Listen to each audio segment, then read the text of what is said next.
and you indulged me, Honorable Speaker. And it's good to say I realize that the accountability system in the country through the social media is quite high, and it is important for me, Honorable Speaker, to clarify, because I don't know where the information came from that I had sworn eyes, but you know, it could be taken that somebody had battered me, Honorable Speaker, that I had gone through eye surgery.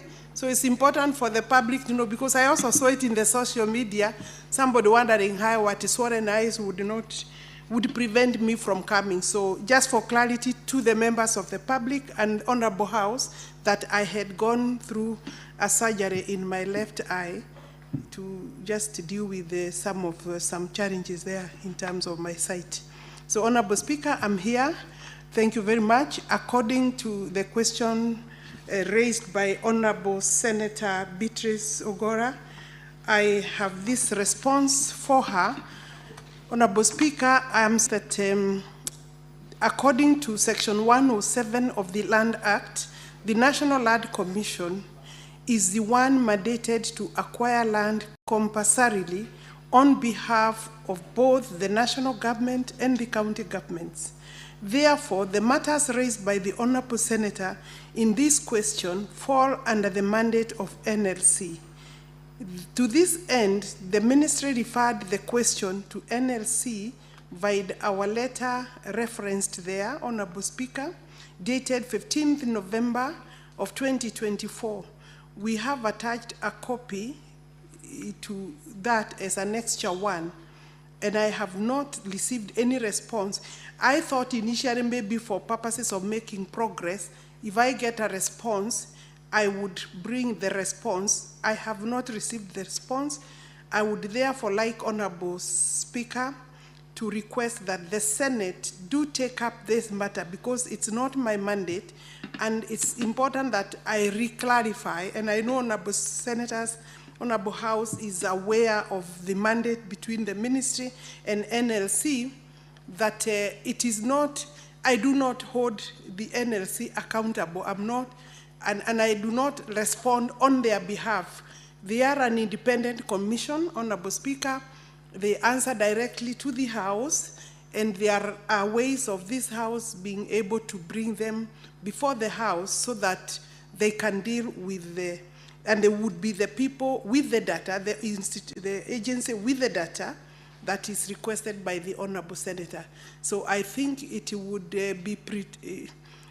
be going outside my mandate to attempt to answer questions on my behalf in this regard, because even today, you know, the acquisition, compulsory acquisition, is done by them. What ourselves we do is settlement issues, not compulsory acquisition for purposes of project. Thank you, Honorable Speaker.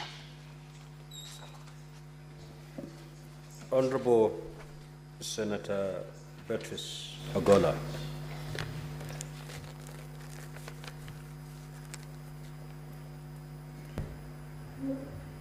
Honorable Speaker, there was question B, C, and D.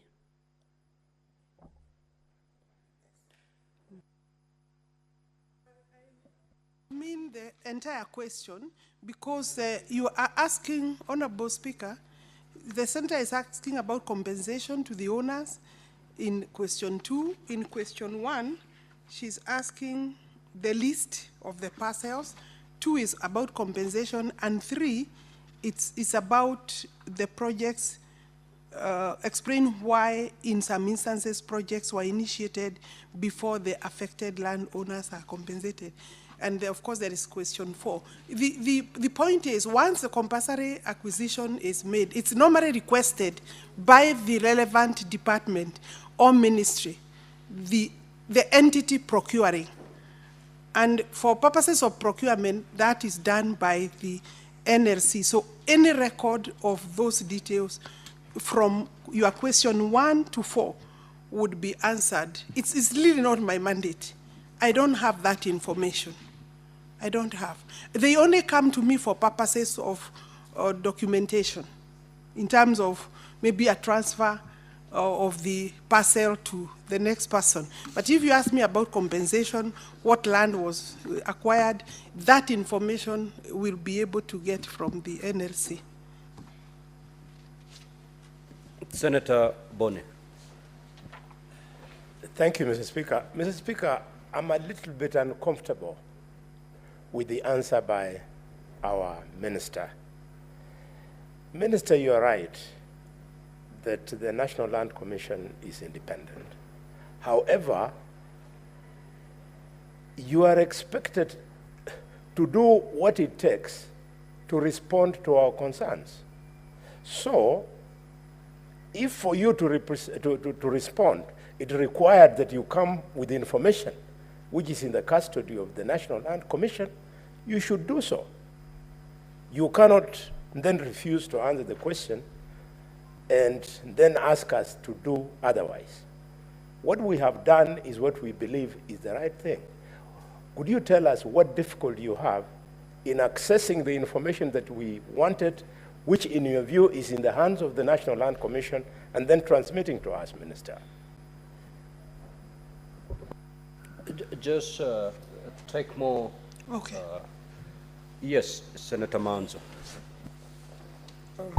Mr. Speaker, under the Constitution, this House invites a Cabinet Secretary to come and respond on matters, on all issues under your ministry. You are the Ministry of Lands, and the National Land Commission, although it is independent, she could have as well have invited the National Land Commission to accompany her here, or have you written to the National Land Commission. The National Land Commission then should have responded in one way or another. Is there a letter that they have responded to you now that you are the one the Constitution expects to appear here on behalf of the National